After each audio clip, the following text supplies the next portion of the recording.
शांति। आज 18 फरवरी 2025 की साकार मधुर महावाक्य हैं मधुबन से। आज मीठे बाप दादाजी ने कहा, मीठे बच्चे, तुम्हारी फर्ज अदाई है घर घर में बाप का पैगाम देना। कोई भी हालत में युक्ति रचकर बाप का परिचय हर एक को अवश्य दो। यह हमारा फर्ज है। सबको बाप का पैगाम दिया जाए कि अब स्वर्ग आ रहा है, वो सुख की दुनिया आ रही है जिसमें सबको जाना है। तो ये हमारा फर्ज है और ये फर्ज अदाई सबको करनी है। प्रश्न है, तुम बच्चों को किस एक बात का शौक रहना चाहिए? उत्तर है, जो नई नई पॉइंट्स निकलती हैं उनको अपने पास नोट करने का शौक रहना चाहिए, क्योंकि इतनी सब पॉइंट्स याद रहना मुश्किल है। नोट्स लेकर फिर कोई को समझाना है, ऐसे भी नहीं कि लिखकर फिर कॉपी पड़ी रहे। जो बच्चे अच्छी रीति समझते हैं उन्हें नोट्स लेने का बहुत शौक रहता है। बाबा रोज की मुरली में रोज नई नई पॉइंट समझाते हैं, नोट रोज नई नई युक्तियां बतलाते हैं सर्विस की। उन्हें नोट करना है, खुद भी अप्लाई करना है और दूसरों को भी हमें समझाना है। गीत चला है, लाख जमाने वाले, ओम शांति। मीठे मीठे रूहानी बच्चों ने गीत सुना। रूहानी बच्चे ये अक्षर एक बाप ही कह सकते हैं। रूहानी बाप बिगर कभी कोई किसको रूहानी बच्चे कह नहीं सकते। बच्चे जानते हैं सब रूहों का एक ही बाप है। हम सब भाई भाई हैं, गाते भी हैं ब्रदरहुड। फिर भी माया की प्रवेशता ऐसी है जो परमात्मा को सर्वव्यापी कह देते हैं तो फादरहुड हो पड़ता है। रावण राज्य पुरानी दुनिया में ही होता है, नई दुनिया में राम राज्य अथवा ईश्वरीय राज्य कहा जाता है। ये समझने की बातें हैं। दो राज्य जरूर हैं, ईश्वरीय राज्य और आसुरी राज्य, नई दुनिया और पुरानी दुनिया। नई दुनिया जरूर बाप ही रचते होंगे। इस दुनिया में मनुष्य नई दुनिया और पुरानी दुनिया को भी नहीं समझते हैं, गोया कुछ नहीं जानते हैं। तुम भी कुछ नहीं जानते थे, बेसमझ थे कि नई सुख की दुनिया कौन स्थापन करता है, फिर पुरानी दुनिया में दुख क्यों होता है, स्वर्ग से नर्क कैसे बनता है, ये किसको भी पता नहीं है। इन बातों को तो मनुष्य ही जानेंगे ना। देवताओं के चित्र भी हैं तो जरूर आदि सनातन देवी देवताओं का राज्य था, इस समय नहीं है। ये है प्रजा का प्रजा पर राज्य। बाप भारत में ही आते हैं। मनुष्यों को ये पता नहीं है कि शिव बाबा भारत में आकर क्या करते हैं, अपने धर्म को ही भूल गए हैं। तुमको अब परिचय देना है त्रिमूर्ति और शिव बाप का। ब्रह्मा देवता, विष्णु देवता, शंकर देवता कहा जाता है। फिर कहते हैं, तो तुम बच्चों को त्रिमूर्ति शिव का ही परिचय देना है। ऐसी ऐसी सर्विस करनी है, कोई भी हालत में बाप का परिचय सबको मिले तो बाप से वर्षा ले लेवे। तुम जानते हो हम अभी वर्षा ले रहे हैं और भी बहुतों को वर्षा लेना है। हमारे ऊपर फर्ज अदाई है घर घर में बाप का पैगाम देने की। वास्तव में मैसेंजर एक बाप ही है। बाप अपना परिचय तुमको देते हैं, तुमको फिर औरों को बाप का परिचय देना है, बाप की नॉलेज देनी है। मुख्य है त्रिमूर्ति शिव, इनका ही कोर्ट ऑफ आर्म्स भी बनाया है।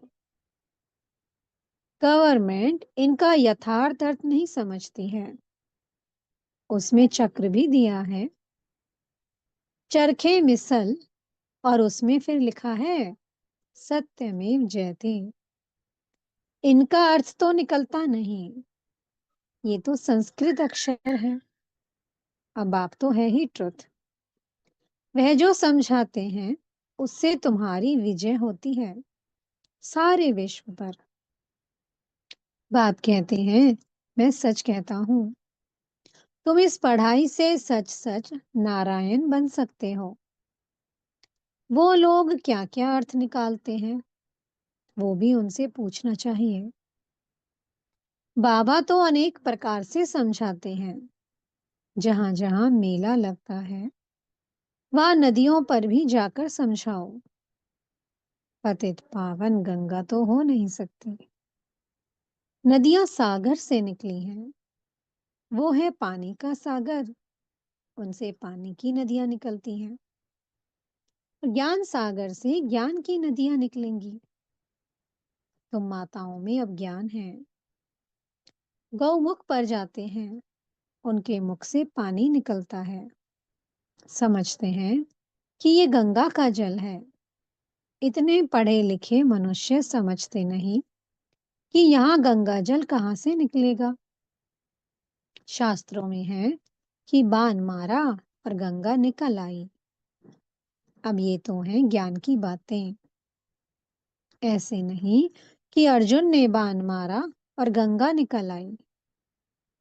कितना दूर दूर तीर्थों पर जाते हैं, कहते हैं कि शंकर की जटाओं से गंगा निकली, जिसमें स्नान करने से मनुष्य से परी बन जाते हैं, मनुष्य से देवता बन जाते। ये भी परी मिसल है ना। अब तुम बच्चों को बाप का ही परिचय देना है, इसलिए बाबा ने ये चित्र बनवाए हैं।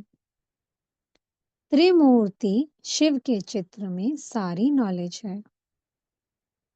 सिर्फ उन्हों के त्रिमूर्ति के चित्र में नॉलेज देने वाले यानी कि हमारे शिव बाबा का चित्र नहीं है, नॉलेज लेने वाले का चित्र है। अभी तुम त्रिमूर्ति शिव के चित्र पर समझाते हो, ऊपर है नॉलेज देने वाला।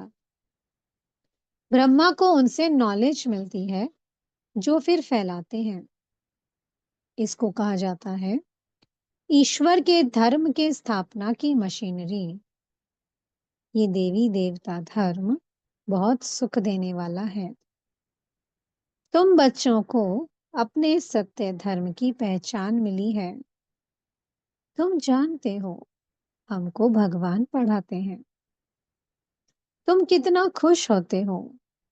बाप कहते हैं तुम बच्चों की खुशी का पारावार नहीं होना चाहिए, क्योंकि तुम्हें पढ़ाने वाला स्वयं भगवान है। भगवान तो निराकार शिव है, ना कि श्री कृष्ण। बाप बैठ समझाते हैं सर्व का सद्गति दाता एक है। सद्गति सतयुग को कहा जाता है, दुर्गति कलयुग को कहा जाता है। नई दुनिया को नई और पुरानी को पुरानी ही कहेंगे। मनुष्य समझते हैं कि अभी दुनिया को पुराना होने में 40,000 वर्ष चाहिए।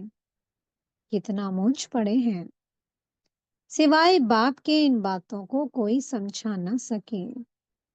बाबा कहते हैं मैं तुम बच्चों को राज्य भाग्य दे बाकी सबको घर ले जाता हूँ। जो मेरी मत पर चलते हैं वो देवता बन जाते हैं। इन बातों को तुम बच्चे ही जानते हो, नया कोई क्या समझेगा। तो मालियों का कर्तव्य है बगीचा लगाकर तैयार करना। बागवान तो डायरेक्शन देते हैं, ऐसे नहीं कि बाबा कोई नयों से मिलकर ज्ञान देगा। ये काम मालियों का है।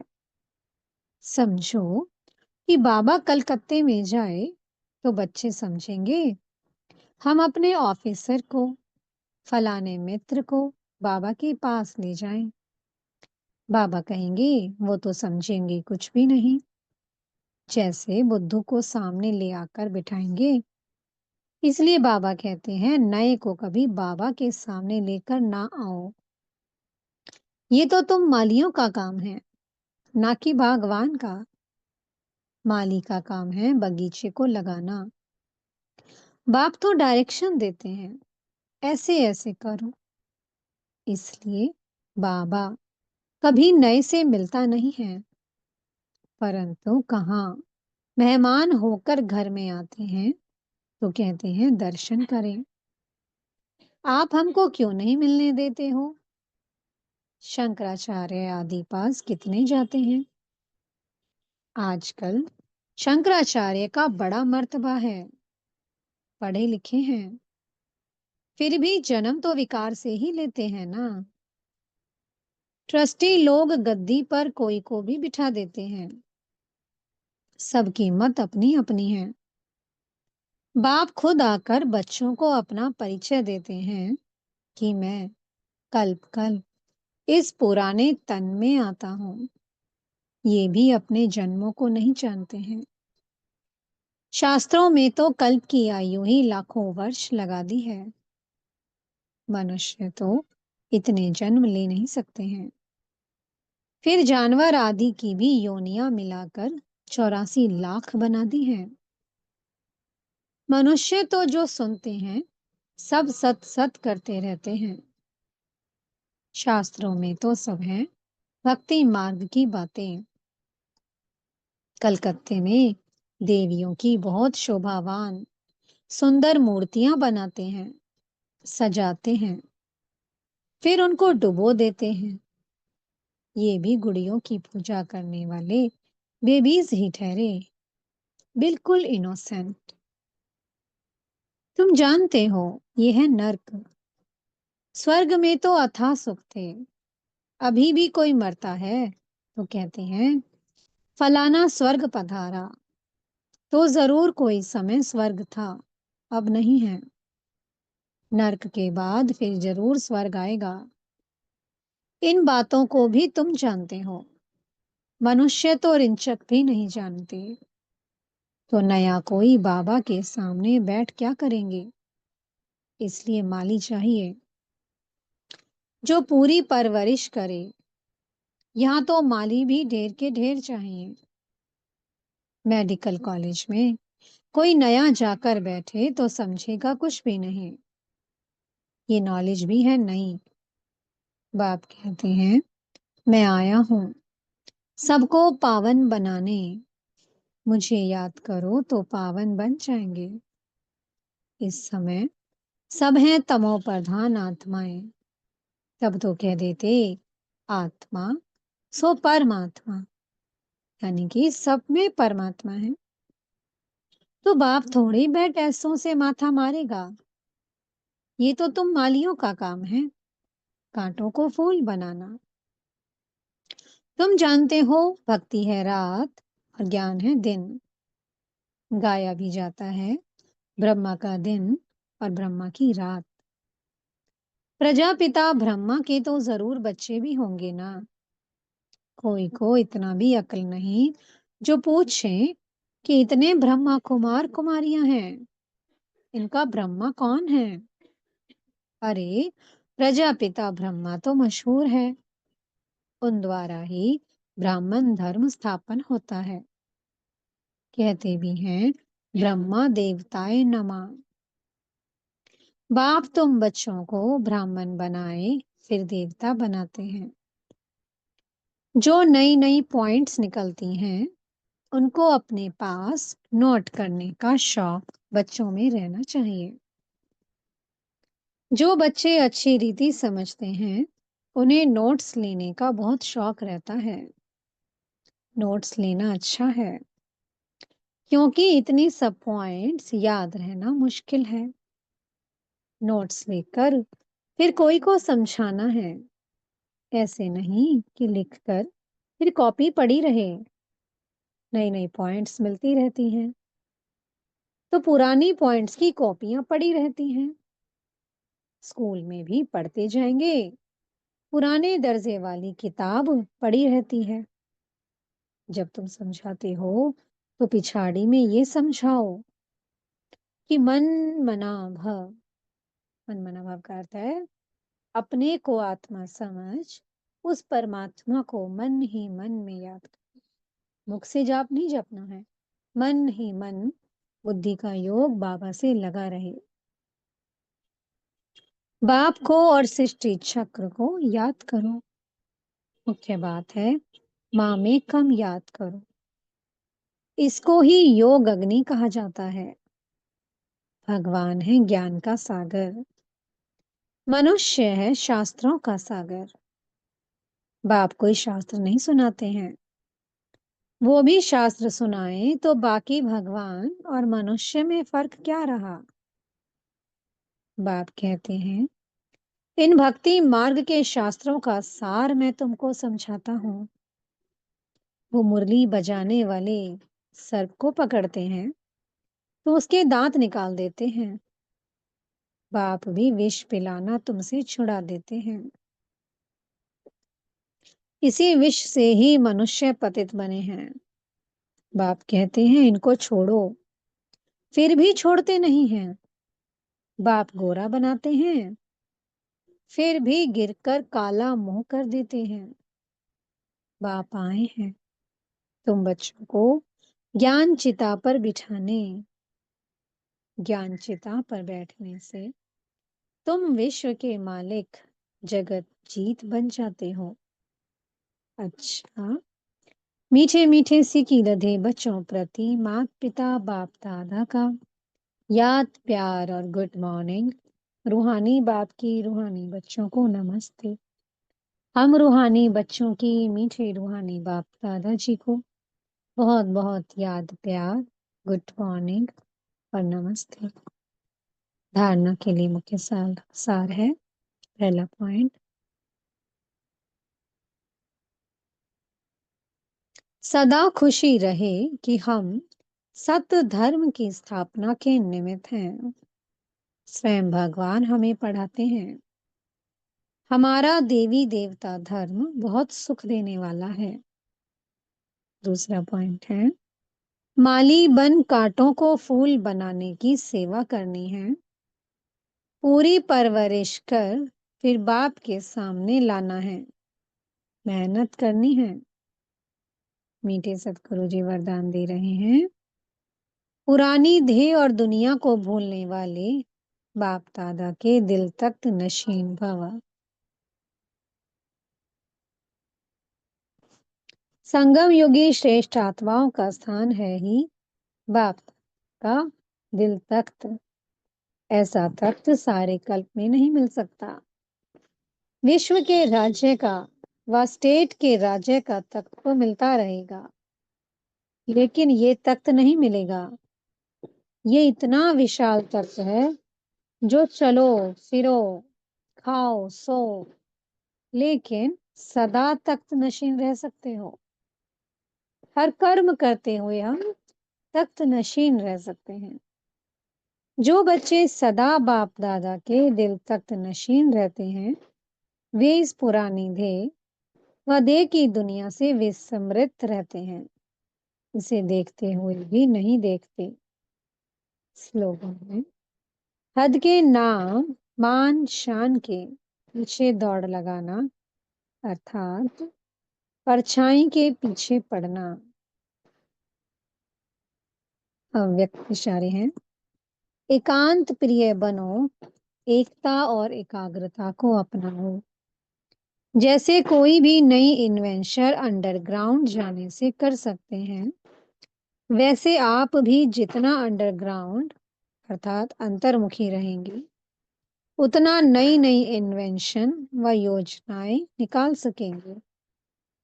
अंडरग्राउंड रहने से एक तो वायुमंडल से बचाव हो जाएगा, दूसरा एकांत प्राप्त होने के कारण मनन शक्ति भी बढ़ेगी,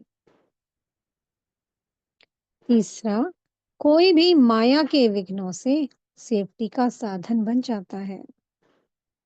ओम शांति। बहुत बहुत शुक्रिया प्यारे प्यारे हमारे मीठे मीठे बाप दादाजी का। ओम शांति।